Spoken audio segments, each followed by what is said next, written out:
So we're celebrating the successful conclusion of the first ever BookBlast 10x10 tour, showcasing. Thank you.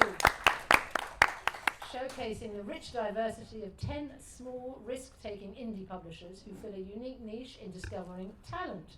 We started on the 11th of September from Gower Street, and we've been all around the regions of England, holding weekly talks at Waterstone's flagship stores. So we've been in Newcastle, Leeds, Nottingham, Norwich, Bristol, Birmingham, Liverpool and Manchester.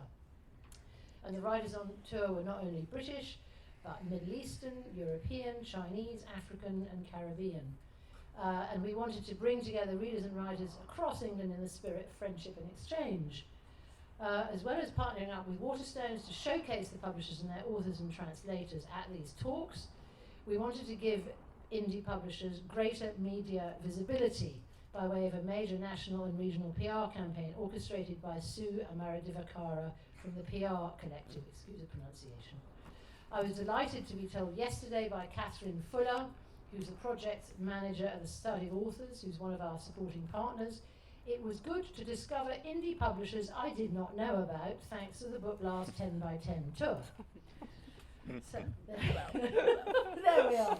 Now you're every known. day. You're famous now. Yeah, right. The audiences, they were socially, culturally and regionally diverse, as were the talk themes. Enthusiastic readers, there were young Muslim women in hijabs in Birmingham, Chinese students in Liverpool.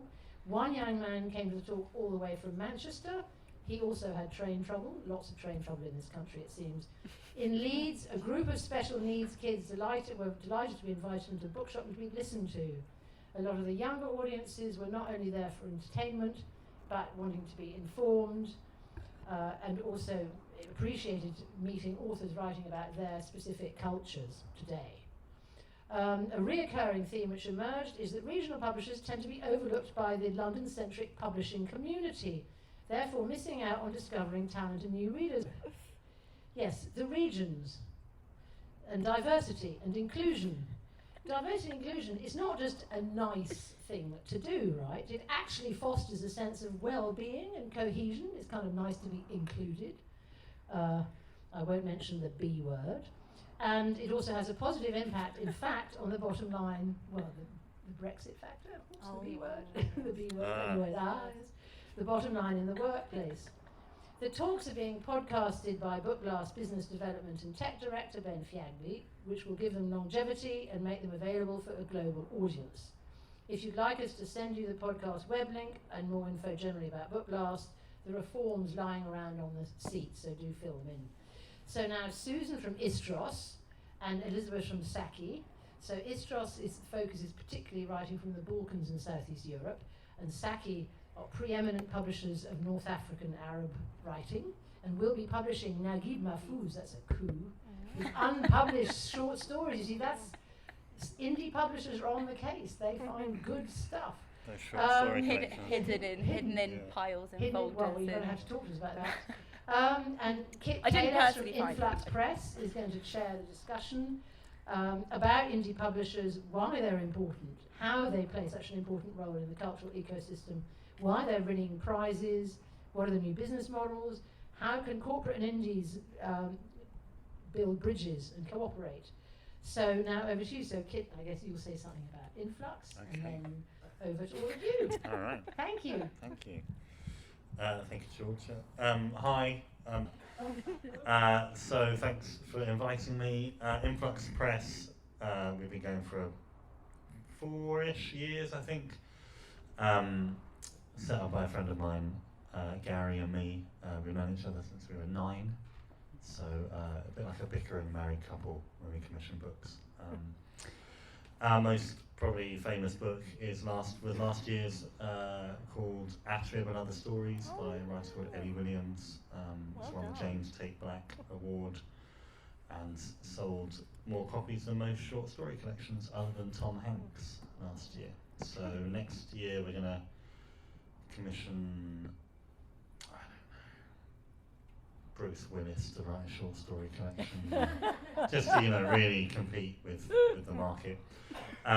We publish what we would consider books which are experimental in form or in exploring underrepresented or marginalised communities, and also what we were termed at a conference in Milan. Someone said that we publish books from sites of resistance, and I really like that, so we just adopted it. I don't really know what it means, but it sounds cool, so that's what we do, sites of resistance and experimental literature. I would talk about Saqi and Istros, but I would just be kind of reading out from their about section on their websites, because I can't retain all that information in my head. So I'm actually going to pass it over to you, Elizabeth, and then Susan, to just give a brief overview of each publishing house. Thanks, Kit. Yeah, so we're actually just around the corner on Westbourne Grove, which is nice and convenient. Saqi's been going for 35 years, which is older than me. And we have a bookshop on Westbourne Grove as well, Al Saqi, which predated Publishing House. So the bookshop's been there for 40 years and sells books in English and Arabic. It's quite a nice story. Sorry to hog the microphone, but I'll tell you.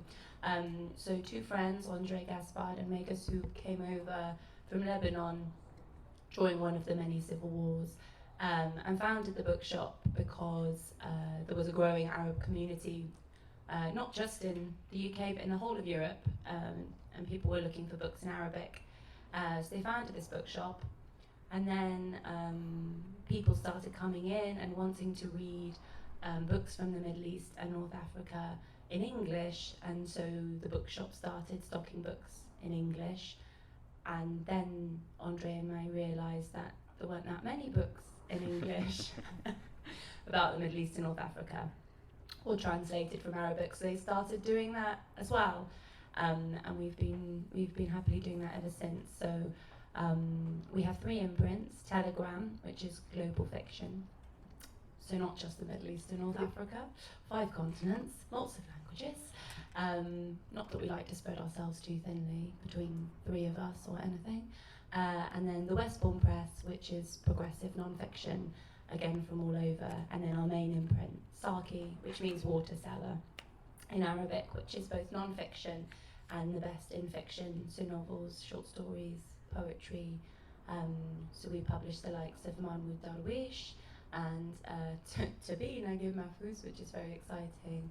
And from the kind of non-fiction sides, the likes of Amin Malouf's The Crusades Through Arab Eyes, so offering alternative world histories from another part of the world. Hello, I run Istros Books, and we publish, I'm using the royal we here, we publish literature in translation from the Balkans, or since not every country in the Balkans likes to be referred to as the Balkans, the Southeast Europe, so from Slovenia to Turkey.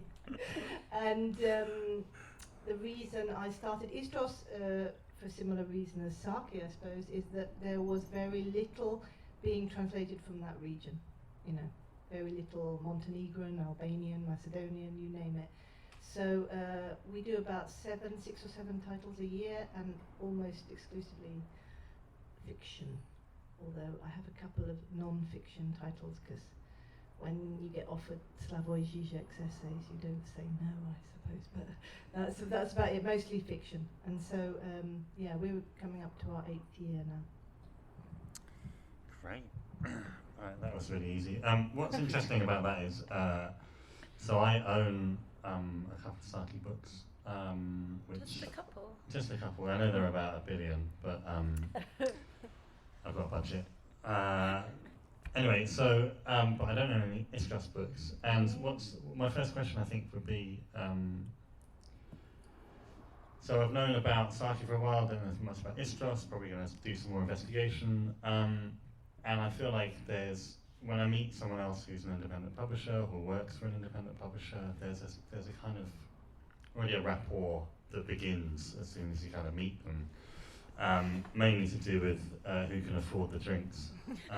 But I guess my question would be, to both of you in turn, Do you feel part of a kind of wider community of small and independent publishers?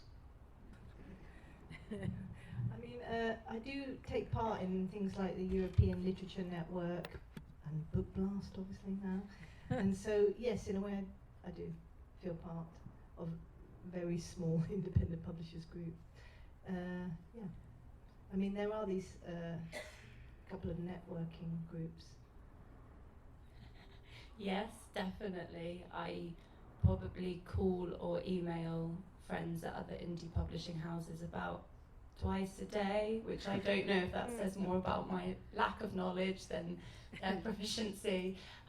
Yeah, everything, because when you are only doing a small quantity of books each year, it's inevitable that every project's slightly different. So if you're part of a bigger publishing house, you might have a kind of commercial machine that means you're going through the same steps each time.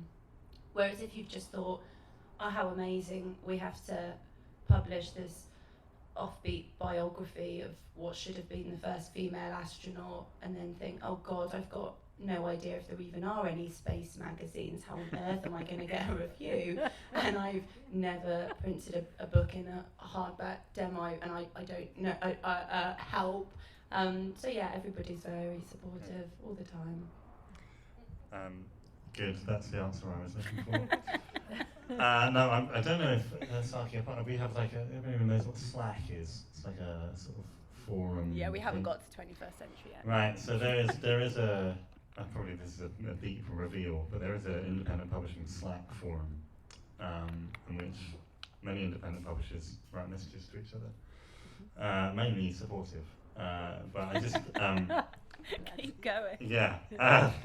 Anyway, it's interesting how kind of I feel like we're not really in competition with each other, and I think people would assume that we are in competition with each other, but we're not competing for the same spaces. I think each independent publisher or small press has a space that they occupy, and we can actually collaborate across those spaces, and I think there's quite a lot of solidarity between them. There was so we don't do any translation at Influx. We do none of that stuff. So I'm yeah. It means you have to do a lot more editing, and I feel like we want to at some point, but we're not really there yet. And I understand from kind of what you guys are saying about it being kind of the initial birthing place for your publishing houses. Do you see that as something in the industry which is lacking and needs the independent publishing kind of plugs a gap there? And why do you think translation is, compared to other countries, say you go to Germany where it's like 40% is translated, and France is really big. Why here? Why do we lack that in our major publishing sort of corporate houses? Empire.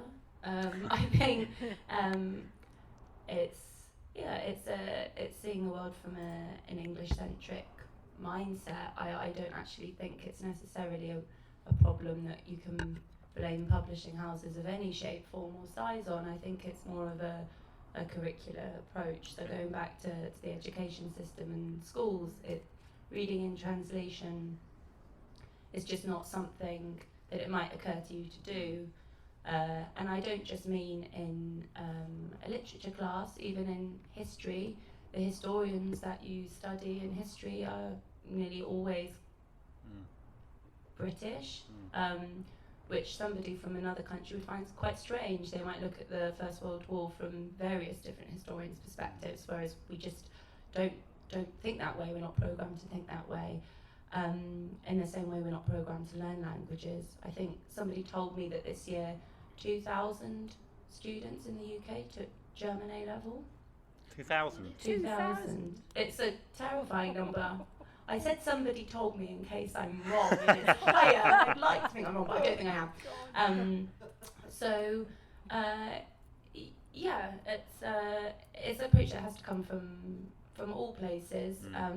But obviously nobody can read in translation if no one's publishing in translation, so that's where we come in.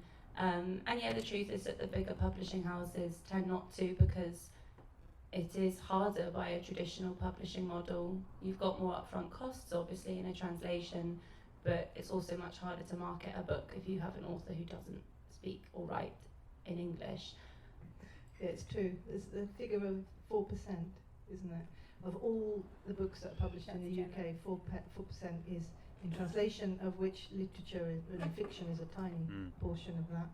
Obviously, the expense is a big thing, but also where you might have some publishing houses who have readers who can read in French or German or Spanish, perhaps, you're certainly not going to find many who can read in Serbian or Albanian, or and so therefore those countries, those so-called minority languages, just get left behind because there are not many people who are familiar with them, and then it's a closed circle because there's no one who can read them, and then therefore publishers think, oh, that's not a popular country, therefore we won't publish from there because no one wants to read it. So I had an Albanian book out a few years ago, and we took the writer to the Ilkley Literature Festival, and we had like a sold-out audience, 60 people, and they were all wanted to know about life in Albania because it was closed until very recently, and this guy had spent 17 years in prison, so he had a lot to say.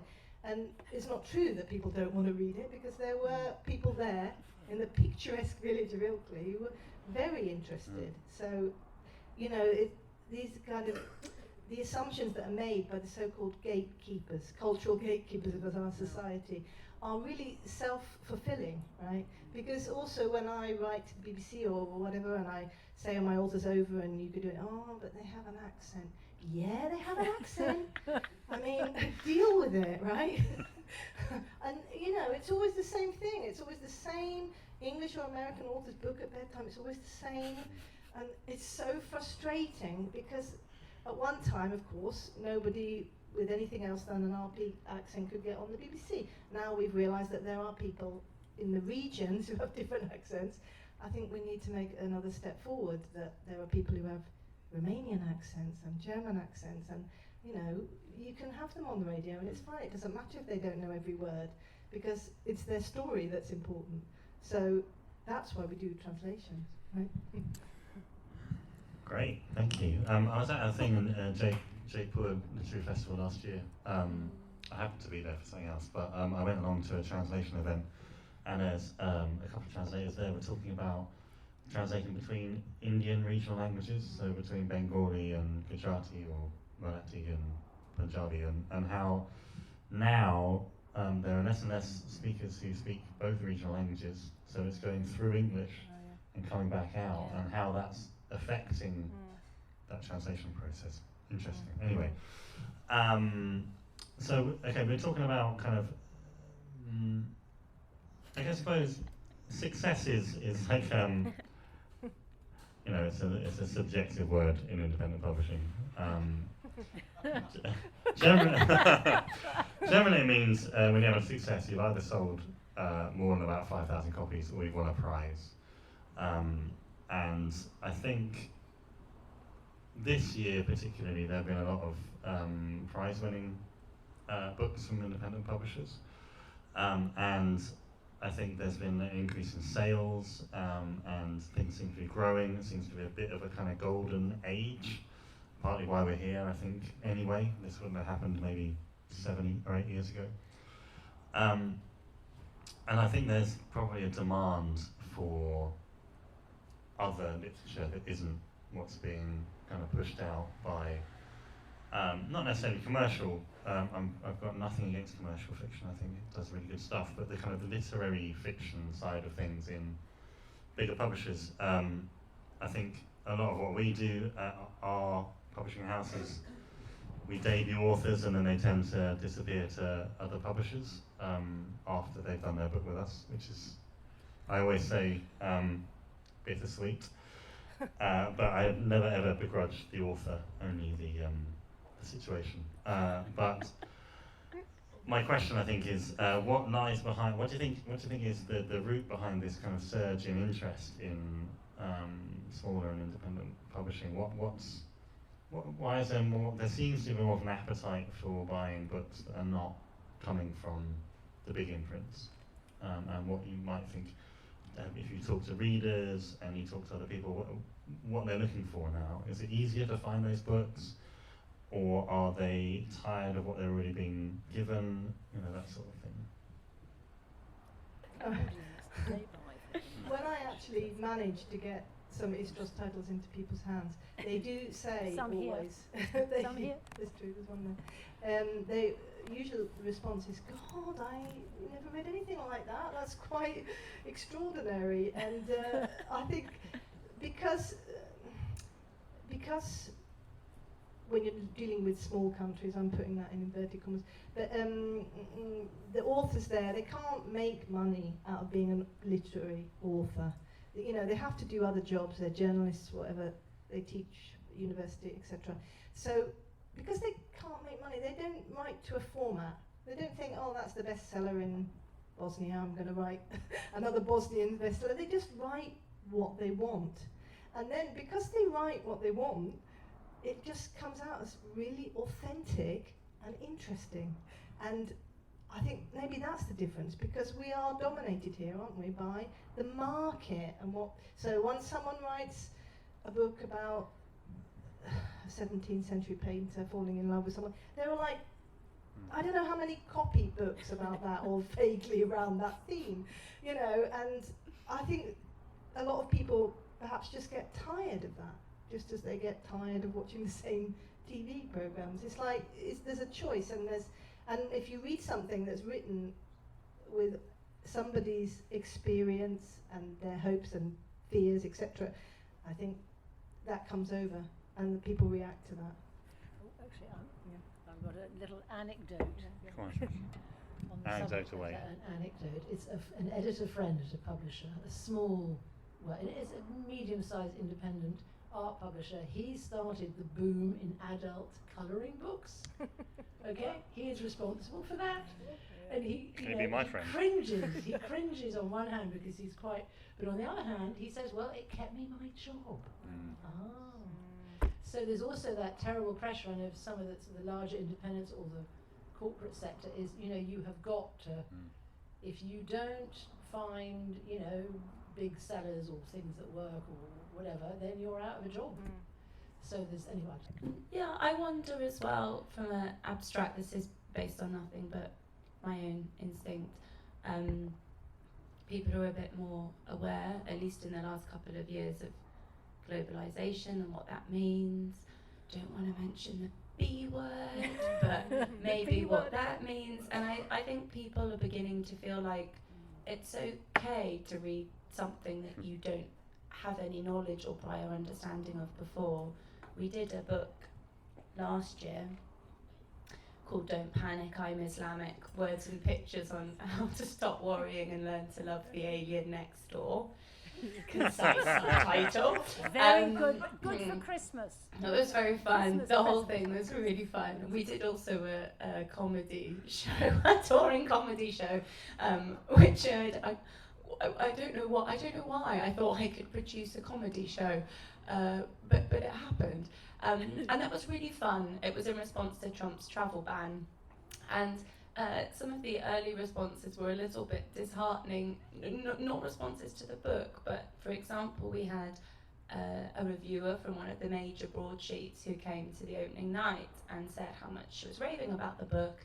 She had an amazing evening, and I sort of said tongue-in-cheek, not tongue-in-cheek, great, so when can we expect a 5-star review then? And she went, oh no, I can't review the book. And I said, oh, okay. Why? She went, well, you know, and I went, no, say it. What aren't you? She went, I'm not Muslim. And I went, no, neither am I. Oh no, we published it. And I had a few things like that, and then some people who read the book, which included a poem by Carol Ann Duffy, and people would say, oh, I had no idea Carol Ann Duffy was Muslim. And I said, no, I didn't either. So, you know, we had on the one hand that people thinking in these very rigid, like, that's not for me. I don't want it, I don't understand it, I don't like it, it's not for me. But on the other hand, we got more and more and more fantastic responses from people, and it was one of those times where it's nice to read the Amazon reviews of people saying, I'd never read something like this, I'd never thought of picking up something like this. I didn't think something like this was for me, but I'm so enraged about Trump, or I realised I don't know anything about Islam, so I thought I'd give it a go. And that's fantastic. I mean, that's what you want. You don't want to publish to an echo chamber. You want to publish for things that you yourself as a publisher don't know anything about. I mean, otherwise, what are we all doing? So I wonder if abstract, perhaps there's something in that idea of people wanting to feel like part of a global world, and so looking outwards, maybe. Can I just ask, so I don't know about you guys, but we sell quite a lot of books direct, so via our kind of online shop, as well as being distributed in all the usual bookstores. Has anybody here bought a book directly from an independent or small publisher? No, I think it's really interesting. I think developments in sort of technology and access to software and all that sort of stuff makes online shops easier for smaller publishers to run and that sort of stuff. So it's actually, we're more in contact with our readership than perhaps we would have been 15 years ago or something like that. Anyway, so I'm aware that we're kind of on a time thing as well. I kind of want to ask,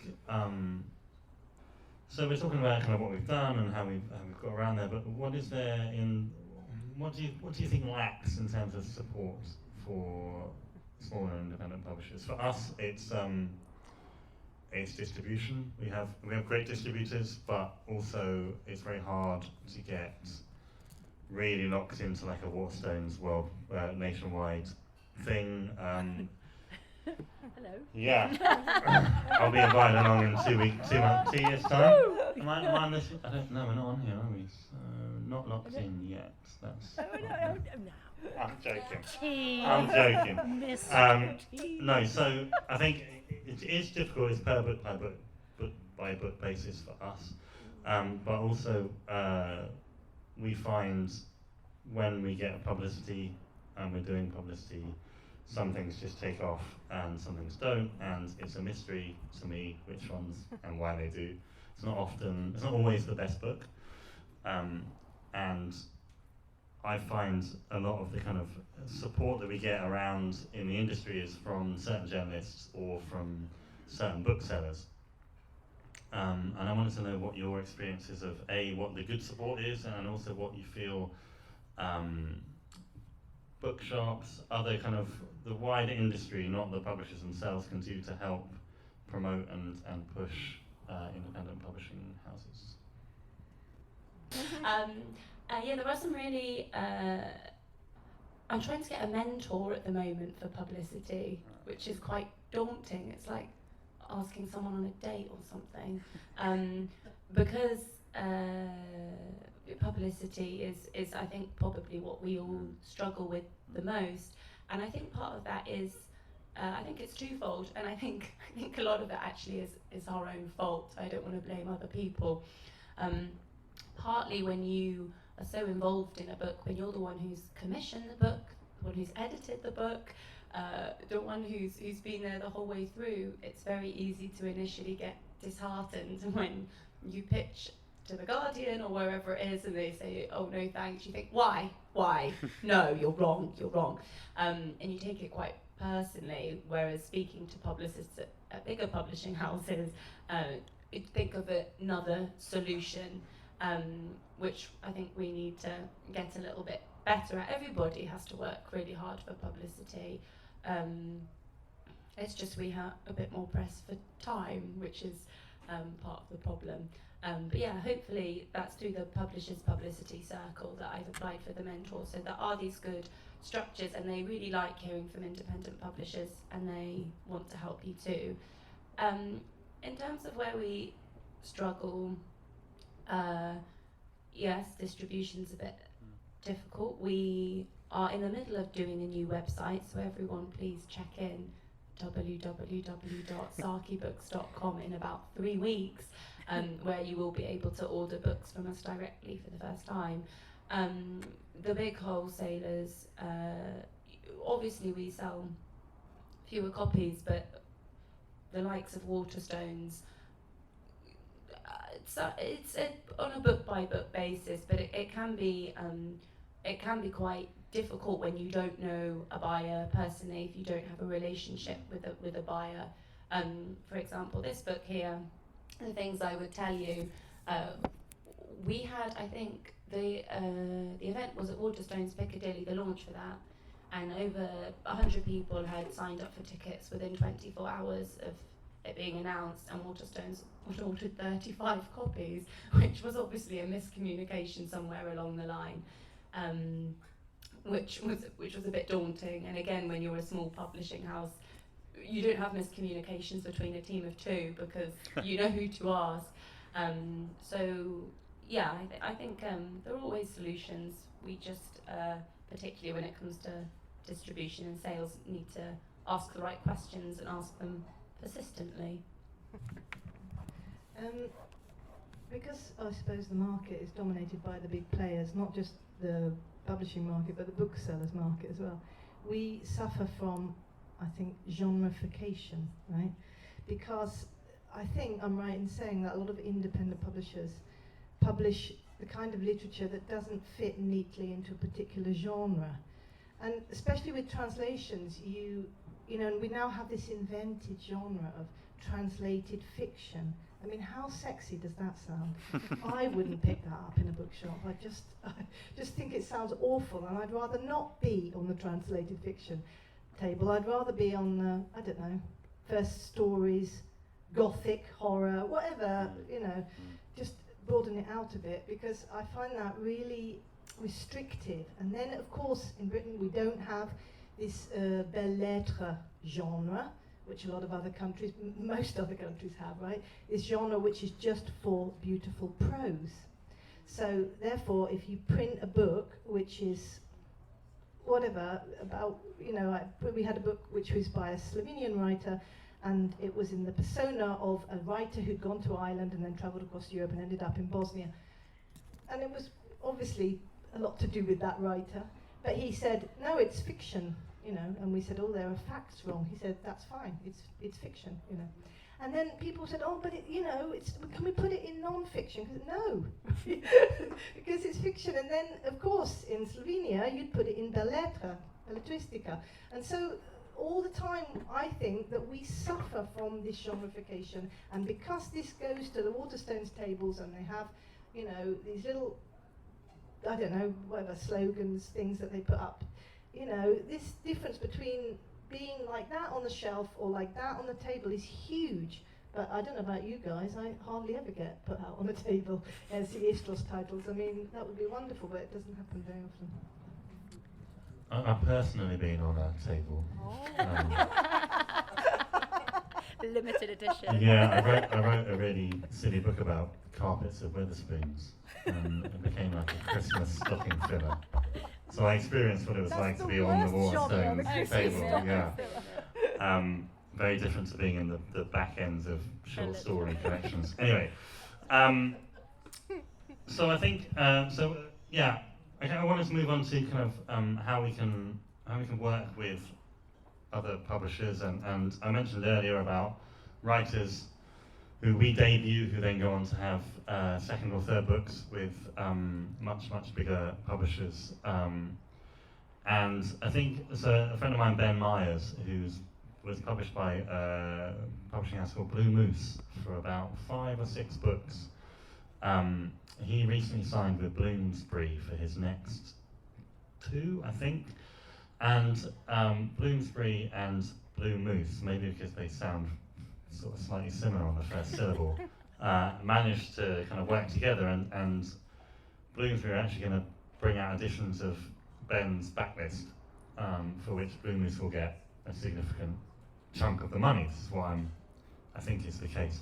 And I consider that quite a good situation for Blue Moose, and I think that's a really good solution to this dichotomy we have of, I feel like a lot of the independent publishers are the R&D of the industry. We find writers and we kind of, we're the ones with the ears to the ground, and then they kind of yeah, not yet taken away, but they become bigger than we can handle. I wondered if you had any thoughts about collaboration. So I've got two questions actually. So the first one is, are there bridges available to build? Do you think that we're in a position to be able to do that with big publishers? And also, my follow-up question is, were Penguin Random House to offer you lots of money to become an imprint, would you take it? And I'm going to answer that question myself after this.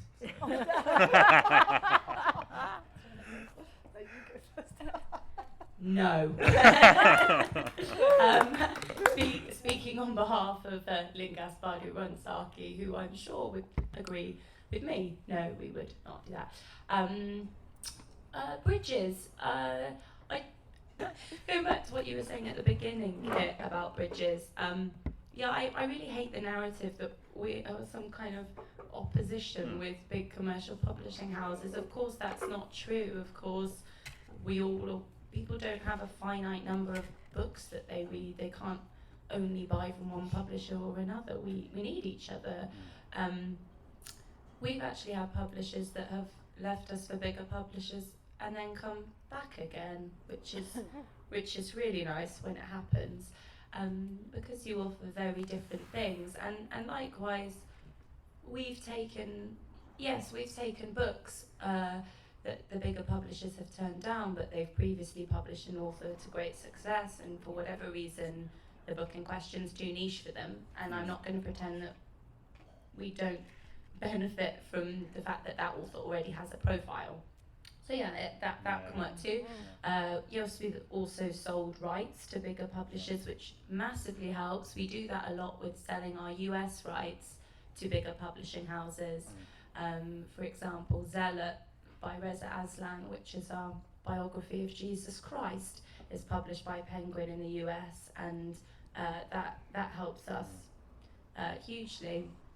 But it is sad when you have published somebody well for the first time and you're not given an option on their next book, which we've also had. And so that's not a gripe at other publishers, that's a gripe at agents.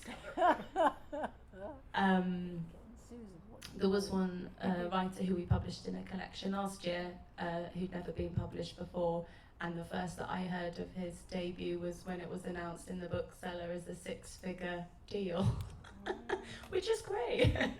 And somebody said that they first came across him in our collection. So it would have been nice to at least have known that was in the pipeline, not that we could have offered 6 figures. So maybe I've got in a circle and perhaps I'm going to take back what I first said. No, I'm not. Did you give an option on the first book there?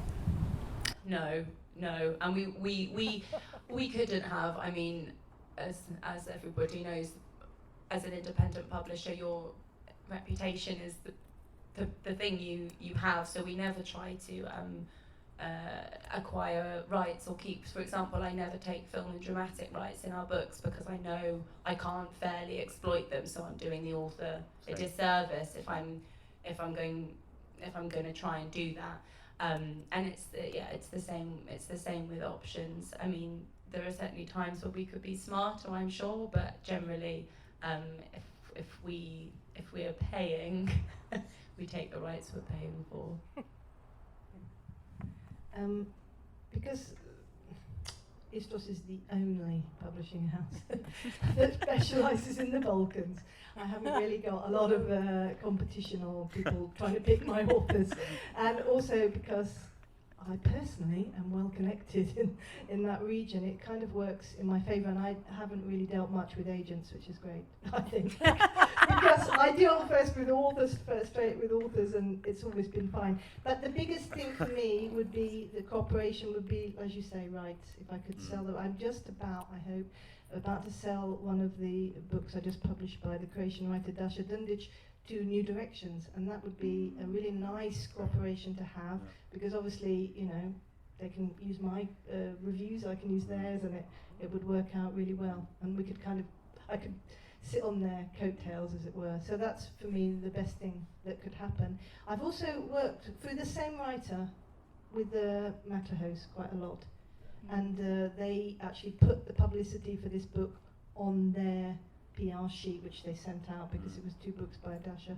And wonderful, you know, that worked really well.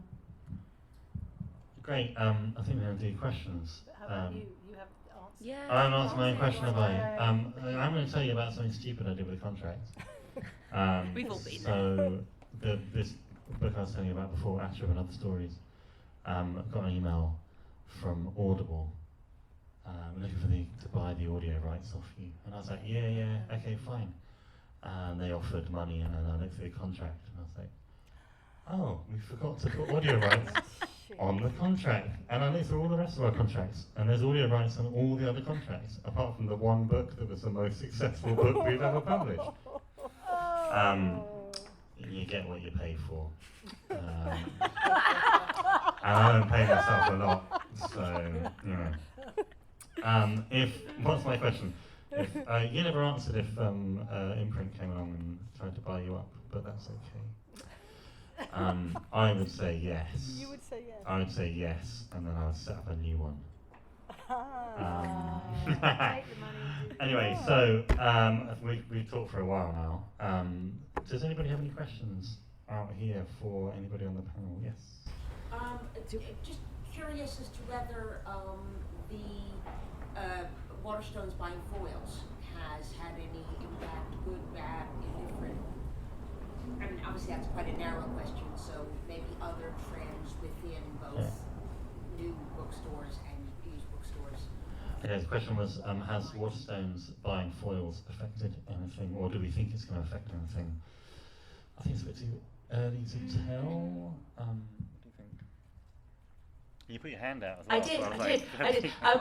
All I was going to say was that there was quite a worrying statement that if an indie publisher can't offer the same discounts as a big publisher, then with their new centralised buying system,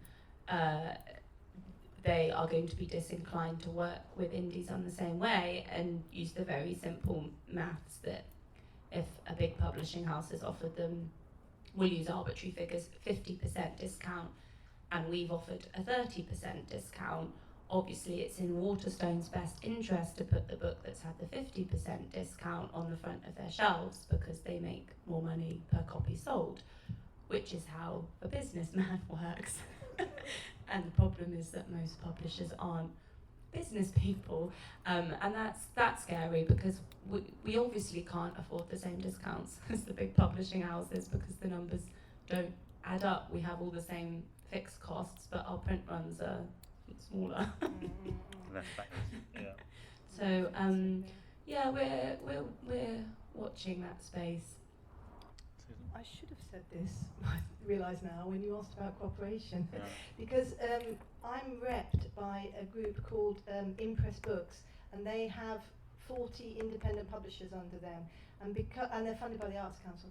And Right. so because they have 40 of us, they can then go to Amazon, and they negotiated their own advantage deal, where the discount is not 65%, but it's 50 or something. Anyway, so and they do a lot of things like that with offers, Right. Waterstones and stuff, and that's great for me, because not only do I not know how to do it, but I mean obviously they wouldn't take any notice of me anyway, so I think that kind of cooperation, people like Impress, they do marvellous things, and most of their list are poetry publishers, so that's pretty tough, yeah. A lot of sales Yeah. there.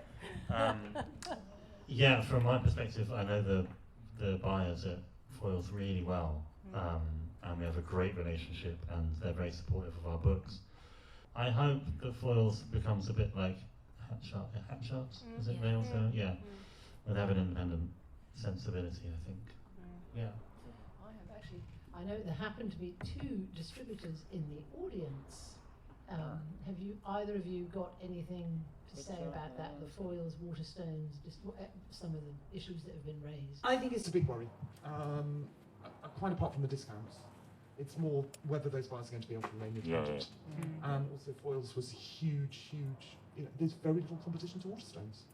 I think you keep an eye on it. You keep your links with buyers, but in terms of actually making the books available, making sure that people have access. Foils is a destination for a lot of people, and they put forward ideas in a new way.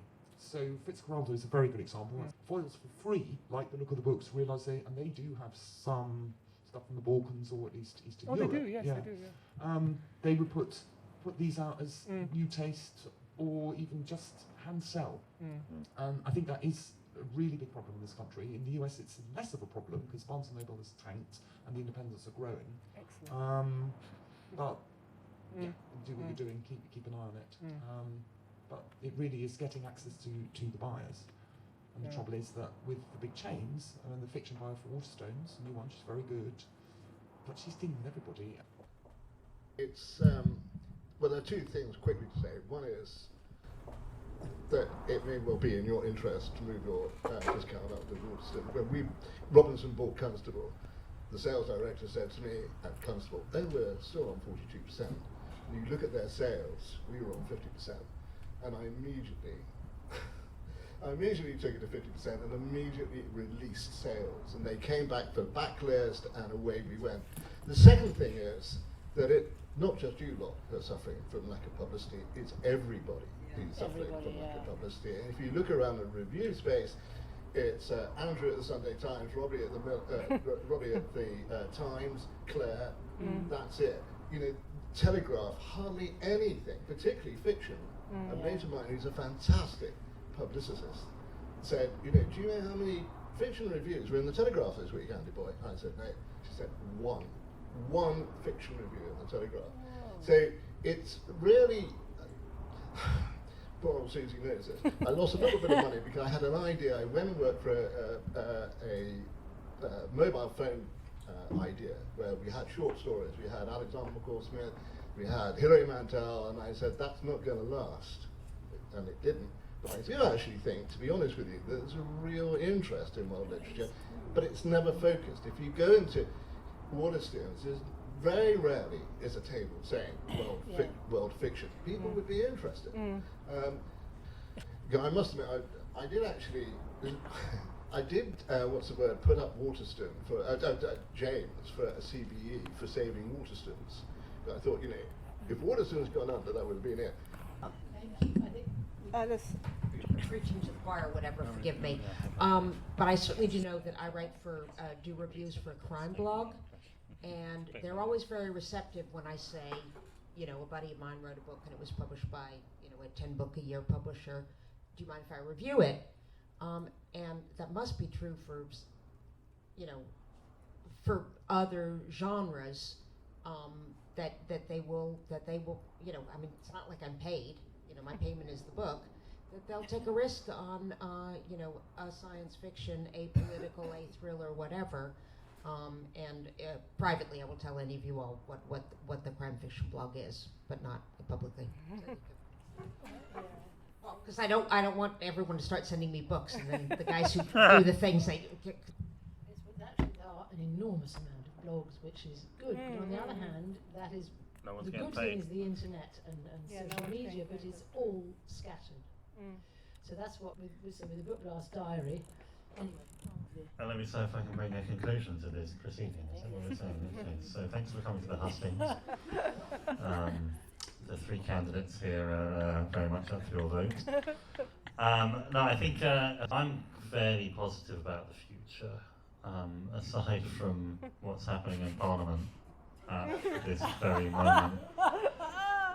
If that doesn't go ahead, I'm kind of positive about the future. But no, the general kind of publishing, the future of independent publishing, I think is interesting, and we're doing interesting things culturally, which is probably the kind of more of the point of why we do what we do. We're not.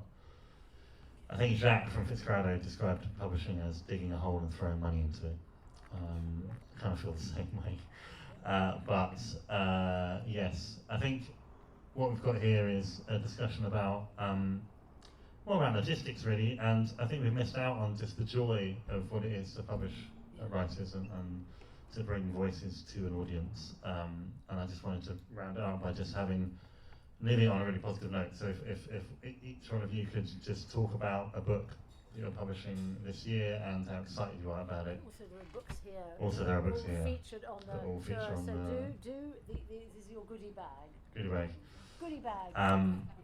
Do come Yeah. and Kickstarter. We had a Next success year rate. is what I mean. Next year, not, exactly, Not, I was gonna not say, so December, much no one for publishing in December.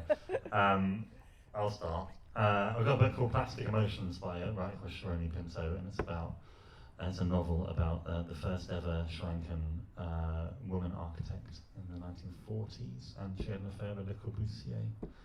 And it's her sort of life story in a novel form, and it's really good.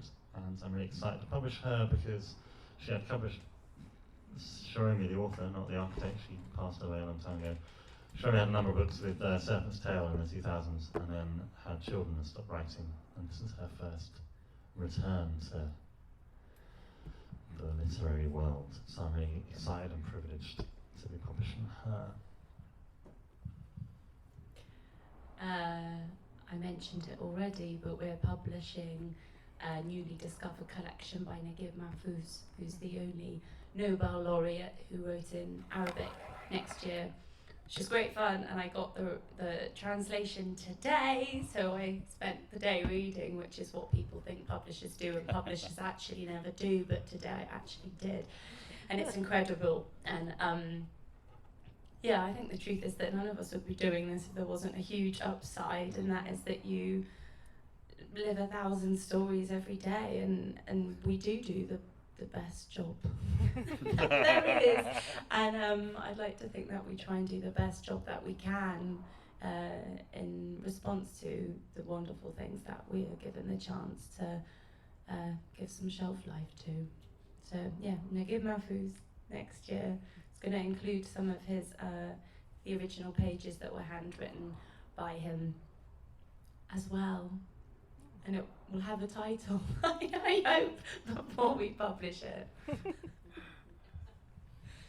I just about finishing the first ever crowdfunding campaign that we did, and we reached the target, and we're over the target. And so next May we will publish a collection of short stories called Under Pressure by the Bosnian writer Fiagbe, who was himself a war veteran. He had 130 men under him. He liberated his hometown.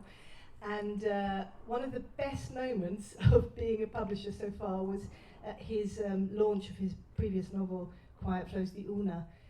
Somebody in the audience asked him, who are your favourite poets? And he listed a few, many actually, from all over the world. And then he said, yes, he said, during the war in Bosnia, he said, well, you know, everybody stole from people's houses, he said, but I only stole books, he said.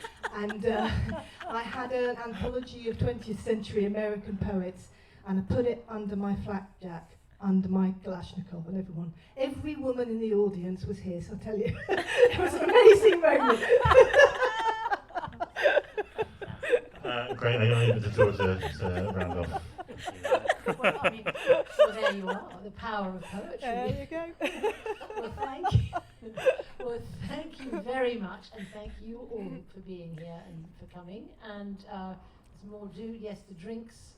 There are more drinks, and just enjoy. And this is being podcasted, as have been all other 10. So yes, there are bits of paper forms if you'd like to receive the podcast link.